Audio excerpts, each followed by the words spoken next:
Hi all, welcome back to Let's Play Megaman 02. When last we left off, we had just made our triumphant return to the Resistance base and finished fraternizing with the locals. Now let's embark on an actual mission. El Paizo will give the briefing.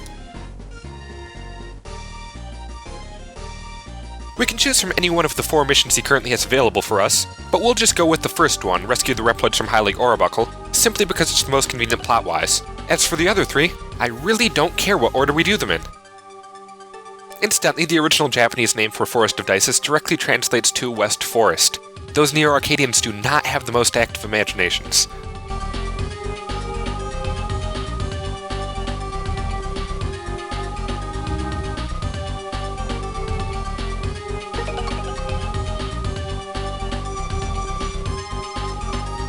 As for this little transfer sequence, get used to seeing it because the game makes you watch it every single time you start a mission. And given the inherent difficulty of this game, you'll likely be seeing it quite a few times.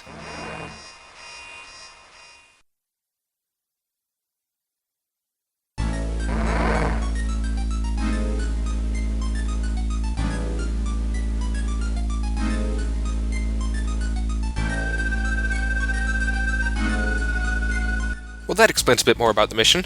The fact that most of the soldiers are trapped here in this forest also probably explains why so few were at the Resistance base earlier.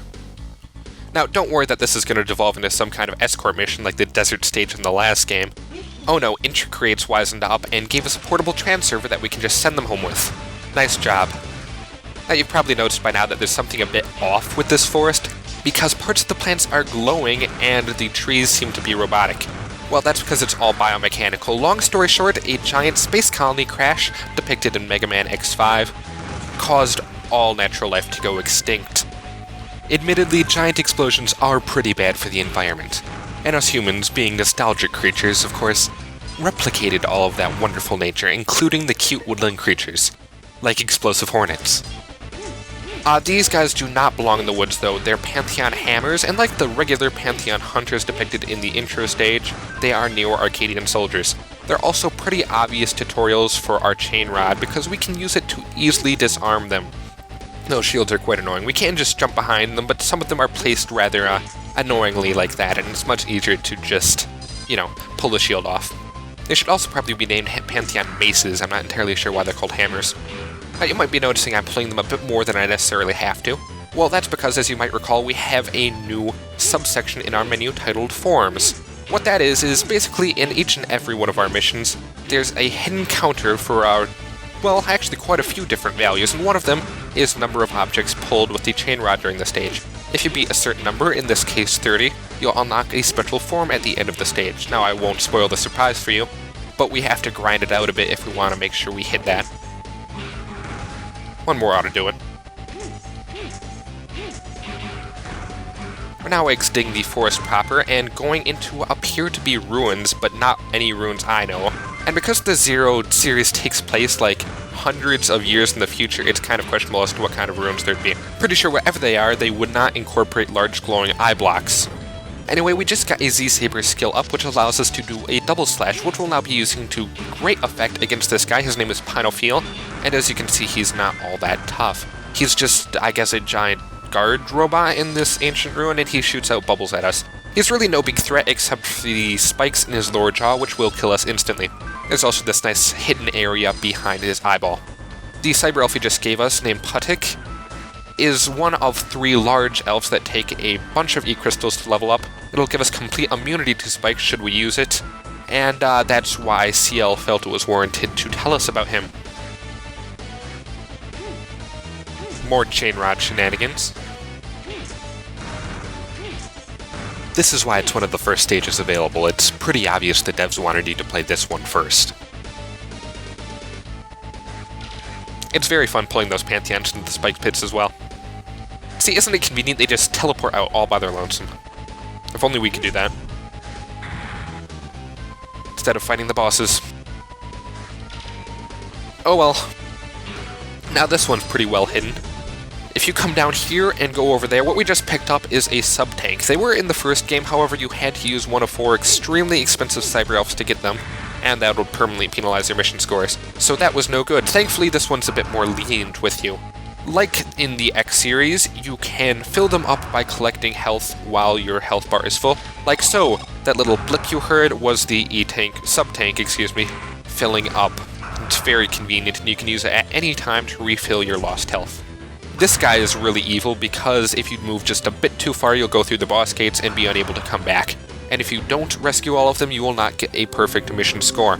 Not nice at all.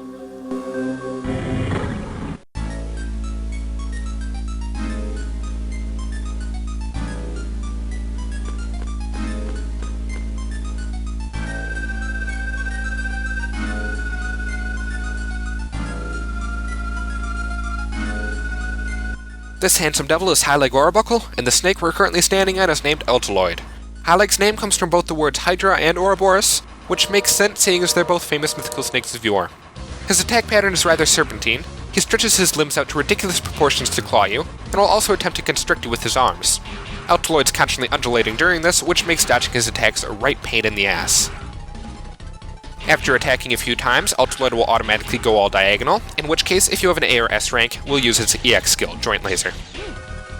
High Leg then follows up with what I can only describe as a Slinky. Very odd.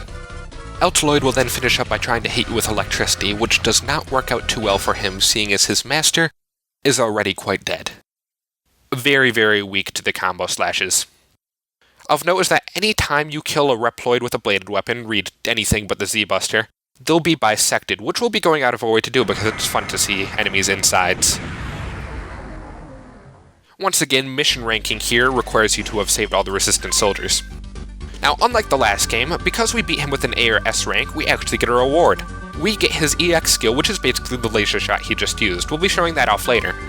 And as I was previously stating, because we managed to pull 30 things in that stage, we've unlocked a new form, the power form. We'll also be showing that off. My clear time was 3 seconds below the minimum, by the way. I barely made it.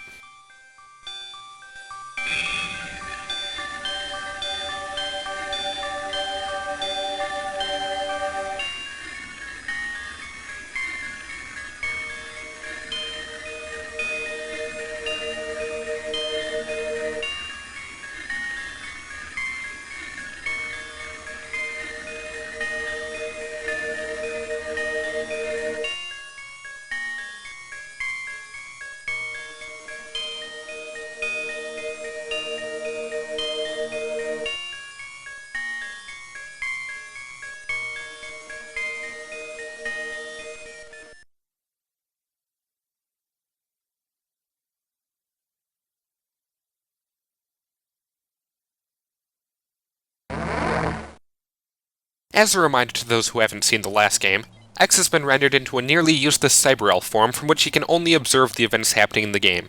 As such, he's using Zero to do his dirty work. Wonderful. The other Cyber Elf he just mentioned, alongside the one that we just saw get saved by a Resistance soldier, is incidentally the one held captive in CL's lab. The other one will have joined it by now, and we'll be seeing it in the next Resistance-based dialogue part. Now's the time to show off the new Spoils of War we just acquired. There's our sub-tank down there. We can't use it right now because we're at full health, and we won't be using it anyway, but anytime you want to, you can use it from the menu. Here you can switch between your forms, and as you can see, the power form is slower yet more powerful. Unfortunately, I don't really care for it because, as we'll be seeing, it eliminates our multi-slash in favor of a more powerful but slower single slash, which makes it harder to combo enemies, which tends to do more damage than just the single slash.